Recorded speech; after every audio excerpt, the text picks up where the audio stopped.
Welcome to Just Asia, AHRC TV's weekly human rights program. These are the headlines. Thai court sentences popular student activist to 2.5 years on lèse-majesté charges. Indonesian police have shot 56 persons in drug war. Nepal floods wreaking havoc. Nawaz Sharif motorcade crushes child in Pakistan. Indian filmmaker forced to flee home after documentary on scavenging. 3 urgent appeals from Indonesia and India.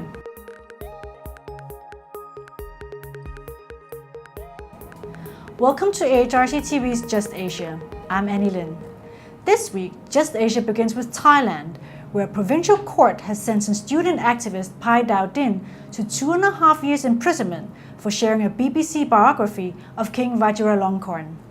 After 8 months of detention, on 15 August 2017, the Provincial Court of Khon Kaen handed 5 years of imprisonment to law student and key democracy activist Jatupat Pai Dao Din Bun Pajararaksa for violating Article 112 of the Criminal Code, the lèse-majesté law. As Jatupat pleaded guilty, the court halved the sentence to 2 years and 6 months. According to Jatupat's lawyer, Jatupat chose to confess due to the prolonged trial. He was the first person to be arrested for lèse-majesté under the reign of the new king. Despite more than 2,000 people sharing the controversial BBC article on Facebook and millions reading it, Jatupat was the only one arrested for lèse-majesté. Jatupat was recently awarded the prestigious Gwangju Prize for Human Rights in recognition of his fight against military dictatorship. A week prior to Jatupat's sentencing, a 61-year-old man was jailed for 18 years under the lèse-majesté law.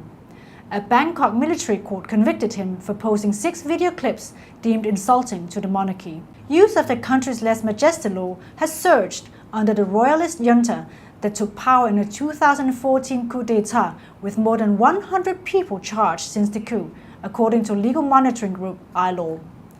Also last week, award-winning journalist Pravit Rajanapruk was accused of sedition over online comments criticizing military rule and the junta's slow response to flooding in the country. While rights groups have accused Thai authorities of intimidating critics through censorship and lawsuits, the military government says it acts to protect national security. Next, the Indonesian police has so far reportedly shot dead 56 drug dealers since the government has declared a war against illegal drugs. President Widodo has specifically told law enforcement agencies to shoot drug traffickers, especially foreign drug dealers who enter Indonesia and resist arrest. He's been quoted in media as saying, "Gun them down, give no mercy." Indonesian National Police Chief Tito Karnavian subsequently ordered his officers not to hesitate shooting drug dealers who resist arrest. Previously, there was criticism of President Widodo ordering executions against convicted drug traffickers who were given a death penalty by the court. Stating that some 40 to 50 Indonesian citizens died daily from drug abuse, the government insisted that capital punishment was an effective way to eradicate illegal drugs in the country. The government statistics and methodology are questionable, however. The current policy of shooting drug dealers indicates the government's failure in maintaining rule of law. Breaching criminal and human rights law, President Widodo's instruction will simply cause numerous human rights violations. To learn more, Just Asia speaks to human rights defender Mr. Bustami Arifin. Sebenarnya kan penembakan seperti yang dikatakan Jokowi itu kan ini sangat berbahaya gitu ya, karena aparat kepolisian kita ini kan belum belum begitu siap gitu ya dalam melihat konteks ini kan sering terjadi ini salah sasaran gitu ya, jadi ini sangat berbahaya gitu. Nah, seharusnya ya penindakan untuk soal memberantas narkoba ya kita setuju gitu ya, tapi polisi itu harus sesuai dengan SOP yang ada gitu ya, undang-undang yang sudah dijalani selama ini gitu. Ini sering terjadi nih ekses dari operasi narkoba ini kan sering salah tembak gitu. Ini sebenarnya pernyataan Jokowi itu kan sebenarnya harus dipertimbangkan ulang gitu. Apakah kepolisian kita ini sudah siap menjalankan itu gitu? Ya, karena kan apapun yang terjadi gitu sebenarnya dalam penembakan itu kan harus dilihat regulasi yang ada. Apakah benar bisa ditembak di tempat gitu? Karena kan semua orang apapun kesalahannya dia kan punya hak bela diri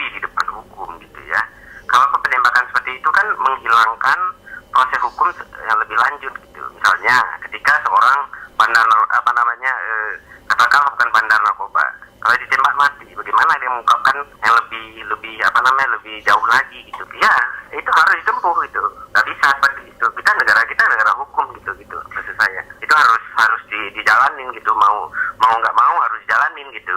Kalau nggak, apa dikatakan negara hukum gitu? Kalau dia nggak tempuh jalan-jalan sepintas seperti itu gitu. Ini sangat berbahaya gitu. Karena apa gitu ya? Karena tembak di tempat itu kan tanpa melihat bahwa bukti yang jelas. Ya bukan menghentikan, tapi harus dicari metode-metode lain gitu yang mengadopsi hak asasi manusia. Ada pertimbangan yang lebih baik gitu ya. Karena penembakan di tempat itu kan sangat berbahaya bagi masyarakat gitu. Kalau memang salah sasaran seperti apa gitu. Ini yang terjadi di kepolisian kita gitu selama ini. Menurut saya harus dikaji ulang gitu. Yang pas sasaran seperti apa sih gitu ya untuk melakukan operasi tembak di tempat.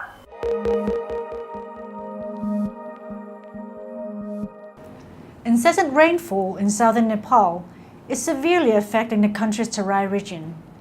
Thousands of houses have been inundated across the Tarai, and 80% of the arable land has been affected.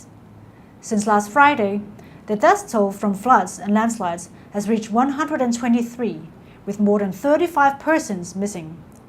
The worst affected districts are Japa, Marang, Sunsari, Japtari, Salahi, Rotahat, Palpa, Bangke, Badia, and Dang. People are hungry and naked, surviving on a diet of beaten rice, biscuits, and instant noodles. Without enough food, clean drinking water, and shelter, many flood-displaced people are at high risk of contracting various diseases.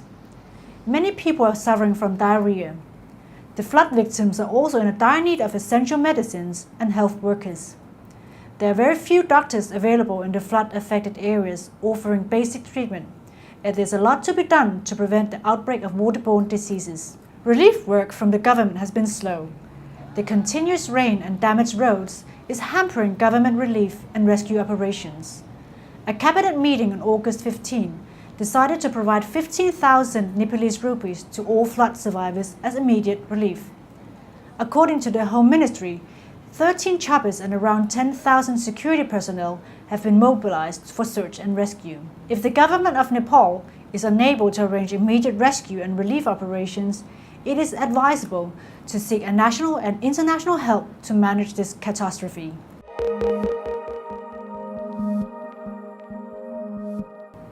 Moving to Pakistan, a 9-year-old child, Hamid, was crushed to death by the motorcade of former Prime Minister Mr. Mohammad Nawaz Sharif. The motorcade did not bother to stop and carry the injured child to hospital, despite many ambulances and police vans being present.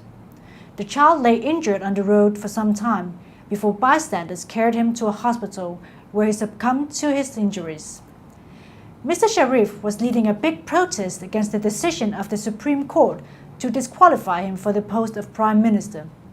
Former and current cabinet ministers were also present in the protest rally, but they all ignored the accident. News channels have run a video clip showing the latest model of a Buick car crushing Hamid by the rear wheel. The car's number plate is also visible, and yet neither the car nor the persons inside it have been found by the authorities. After Hamid's death made the news, Nawaz Sharif merely called him a martyr without offering any apologies to Hamid's family. Hamid's father is said to be in a critical condition after he suffered a heart attack.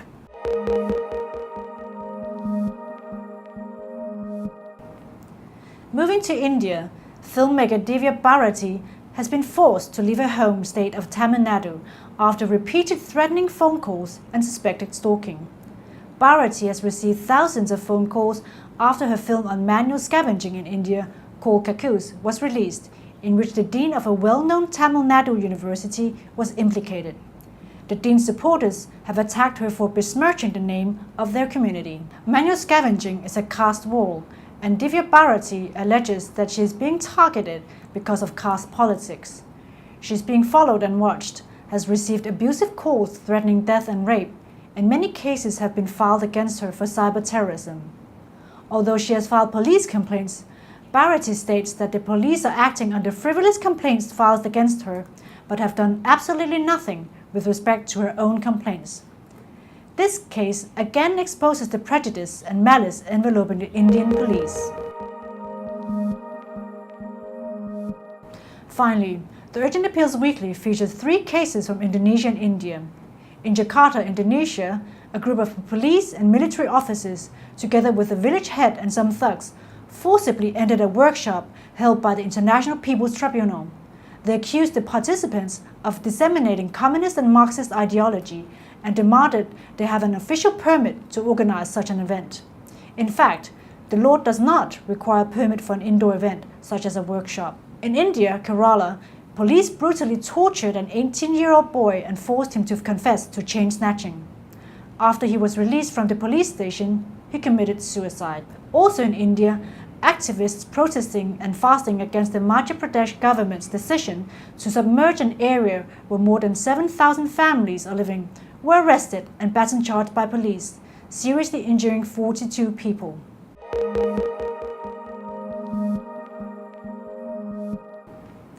That is all for this episode of Just Asia.